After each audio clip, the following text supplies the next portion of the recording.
വലേറ്റ എന്ന് പറയുന്ന സിറ്റി ഒന്ന് ചുറ്റിക്കറങ്ങിച്ച് വരാമെന്ന് വിചാരിച്ചു. അപ്പോൾ ഞങ്ങളിന്ന് കുറേ കപ്പലുകൾ അവിടെ വന്നുകൊണ്ട് ഞങ്ങളുടെ കപ്പൽ കുറച്ച് ദൂരെ ഇട്ടുകൊണ്ട് സിറ്റിയിലേക്ക് നടന്നു പോകാൻ പറ്റത്തില്ല. അപ്പോൾ ഞങ്ങൾ വലിയൊരു ഷിപ്പിൽ നിന്ന് ഇറങ്ങി ചെറിയൊരു ബോട്ടിൽ കയറിയിട്ടാണ് സിറ്റിയിലേക്ക് പോകുന്നത്. ഉള്ളൊക്കെ നല്ല രസമുണ്ട്. ഭയങ്കര വിശാലമായ ഒരു ബോട്ടാണ് കേട്ടോ.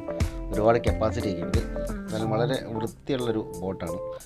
അപ്പം ഈ സിറ്റിയിലേക്ക് പോകുന്നതിന് വേണ്ടിയിട്ട് ഞങ്ങളുടെ കമ്പനി തന്നെ അറേഞ്ച് ചെയ്തതാണ്. ഞങ്ങൾക്ക് പൈസ ഒന്നും കൊടുക്കണ്ട, ഫ്രീ ആണ്. അപ്പം ആവശ്യത്തിനുള്ള ലൈഫ് ജാക്കറ്റൊക്കെ ഉണ്ട് കേട്ടോ. ഇവിടെ എല്ലാ യൂറോപ്പിലുള്ള എല്ലാ സംഭവവും ഉണ്ടെങ്കിലും ലൈഫ് ജാക്കറ്റ് മറ്റു സാധനങ്ങളെല്ലാം ഉണ്ടെങ്കിൽ മാത്രമേ കമ്പനികൾ കംപ്ലീറ്റ് ആയിട്ടുള്ള അപ്രൂവൽ കൊടുക്കുള്ളൂ. അപ്പോൾ അതിൻ്റെ മുകളിലേക്ക് ഒന്ന് കയറി നോക്കാം. മുകളിൽ നിന്നുള്ള കാഴ്ചയും വളരെ രസകരമാണ്. ഈ സിറ്റി എന്ന് പറയുന്നത് മതിലുകൾ കൊണ്ട് ചുറ്റപ്പെട്ട് കിടക്കുന്നതാണ്. മതിലുകളാണ്. പെട്ടെന്നൊന്നും ആർക്കും ഉള്ളിലേക്ക്, ശത്രുക്കൾക്കൊന്നും ഉള്ളിലേക്ക് സിറ്റിയിലേക്ക് കയറാൻ പറ്റില്ല കേട്ടോ. അവിടെ ഒരു ഡിസ്നിയുടെ ഡ്രീം എന്ന് പറയുന്നൊരു വലിയൊരു കപ്പലുണ്ട്. എന്തായാലും കപ്പലിൻ്റെ ഈ ചെറിയ ബോട്ടിൻ്റെ മുകളിൽ നിന്ന് തന്നെ വളരെ ഭംഗിയായിട്ടുള്ള കാഴ്ചകളാണ് കേട്ടോ. ഞാൻ പറഞ്ഞ മാതിരി തന്നെ ചുറ്റും മതിലുകളാണ്.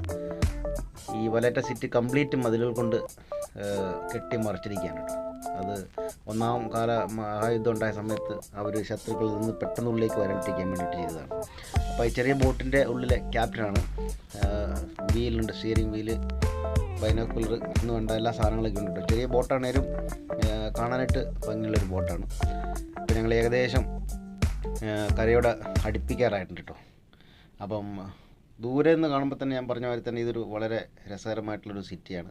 അപ്പം സിറ്റിക്ക് ഉള്ളിലേക്കൊക്കെ പോയി കഴിയുമ്പോൾ ഇന്ന് ഭയങ്കര തിരക്കായിരിക്കും. കാരണം 3-4 വലിയ ഷിപ്പുകളുണ്ട് ഇവിടെ.